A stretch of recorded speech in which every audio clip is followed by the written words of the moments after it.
ওই যে নুননবী আসতেছে, নুননবীর সাথে কিছু কথা বলি। আচ্ছা থামাও থামাও থামাও, ওটা কি গাড়ি? গাড়ি না কোনো যাইতেছো? বাজারে? বাজারে যা কি কিনবা? সদাই বাজার করা লাগবো না? তরি তরকারি, মাছ, কাঁচামরিচ। হ্যাঁ, হাঁস? হাঁস কিনবা? হাঁস কিনে কি করবা? জব করে খাবা? হ্যাঁ, ভালোই তো। দাঁত ঘষছ আজকে? কি দিয়া? হ্যাঁ, মাটি দিয়ে দাঁত ঘষছ?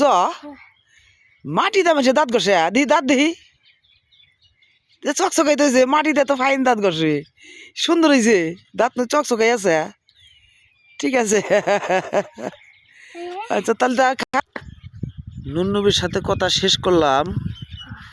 নুননবীর দাঁত ঘষছে মাটি দিয়া, বেশ ভালোই মাটি দাঁত চকচক হয়েছে আর কি। মাটি দেয় দাঁত ঘষছো তাই না? মাটি দেয় না, কয়লা দিয়ে দাঁত ঘষা লাগবো, ছাই দিয়া। হ্যাঁ, ছাই দিয়ে দাঁত ঘষা লাগবো, তাহলে আরো চকচক হবো। ঠিক আছে, আচ্ছা ঠিক আছে, তাহলে বাজারে যাও, যা বাজার করে নিয়ে আসো নাকি? আচ্ছা।